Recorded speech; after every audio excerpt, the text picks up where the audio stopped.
Hi అండి. Welcome to Ramya kitchen.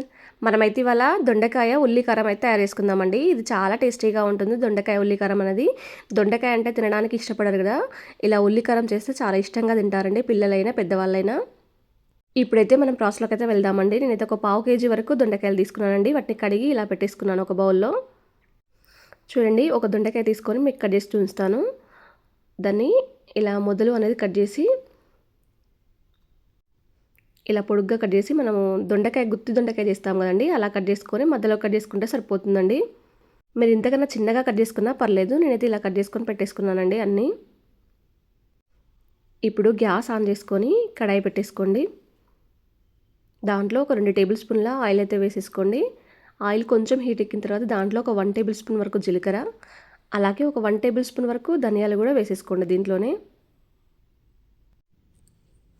మీరు దీన్ని ఆయిల్ లేకుండా కూడా వేసుకోవచ్చండి, వేయించుకోవచ్చు. మీరు కావాలంటే ఒక 4, 5 మెంతులు కూడా ఇందులో వేసుకుంటే కూడా చాలా టేస్టీగా ఉంటుందండి, దీంట్లో ఫ్రై చేసినా కూడా. ఇవి కొంచెం ఫ్రై అయిన తర్వాత ఒక 2 మీడియం సైజు ఆనియన్స్ అండి, వాటిని తీసుకొని ఇలా కట్ చేసుకొని ఇప్పుడు దీంట్లో వేసుకుంటున్నాను నేను. ఇలా వేసుకొని గరిటెతోని మొత్తం కలిసేలా కలిపేసుకోండి బాగా. మనకు కొద్దిగా ఫ్రై అయితే సరిపోతుందండి. ఒక నిమిషం అలా, అర నిమిషం అలా ఫ్రై చేసుకుంటే సరిపోతుంది. ఇప్పుడు దీంట్లోనే ఎండుమిర్చి ఉంది కదండి, దాన్ని ఇలా చుంచి ఒక 7, 8 వరకు నేను వేసుకుంటున్నానండి. మీరు కావాలంటే కారం కూడా వేసుకోవచ్చు. నేను దీంతో పాటే ఫ్రై చేస్తున్నాను. ఇవి చివర్లో వేసుకోవాలండి. మీరు మిర్చి వేసేది ఉంటే ఎండుమిర్చి మనం ముందే వేస్తే మాడిపోతుంది. ఇలా ఫ్రై అయితే సరిపోతుందండి. దీన్ని ఒక మిక్సీ జార్లోకైనా ఒక బౌల్లోకైనా తీసేసుకోండి. ఇప్పుడు అదే కడాయిలో కొంచెం ఆయిల్ ఉంటే పర్లేదండి, లేకుంటే కొంచెం ఆయిల్ వేసేసుకోండి. ఇంకొక 1 టేబుల్ స్పూన్ వరకు ఆయిల్ వేసేసుకోండి. ఆయిల్ కొంచెం హీట్ ఎక్కిన తర్వాత మనం కట్ చేసి పెట్టేసుకున్నాం కదండి దొండకాయ ముక్కలు అనేది, అవి ఇందులో వేసేయండి. వేసేసి ఒకసారి కలిపేసిన తర్వాత దీంట్లో ఒక హాఫ్ టీ స్పూన్ వరకు పసుపు వేసేసుకోండి. అలాగే పావు టీ స్పూన్ వరకు సాల్ట్ వేసేసుకోండి. ఇలా వేసేసుకున్న తర్వాత మొత్తం కలిపేసుకోండి ఒకసారి బాగా కలిసేలా.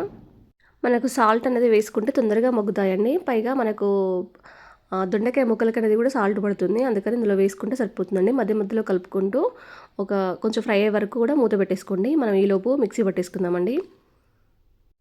చూడండి, పూర్తిగా చల్లారిన తర్వాత మిక్సీ జార్లోకి తీసేసుకొని దాంట్లో ఒక 4 వెల్లుల్లి రెబ్బలండి, నేను పొట్టు తీయకుండానే వేస్తున్నాను. మీరు కావాలంటే పొట్టు తీసుకొని కూడా వేసుకోవచ్చు. అలాగే దీంట్లో ఒక హాఫ్ టీ స్పూన్ వరకు సాల్ట్ వేసేసుకోండి. ఇలా వేసుకొని మొత్తం మిక్సీ పట్టేసుకోండి. కచ్చా పచ్చాగానే మిక్సీ పట్టేసుకోండి.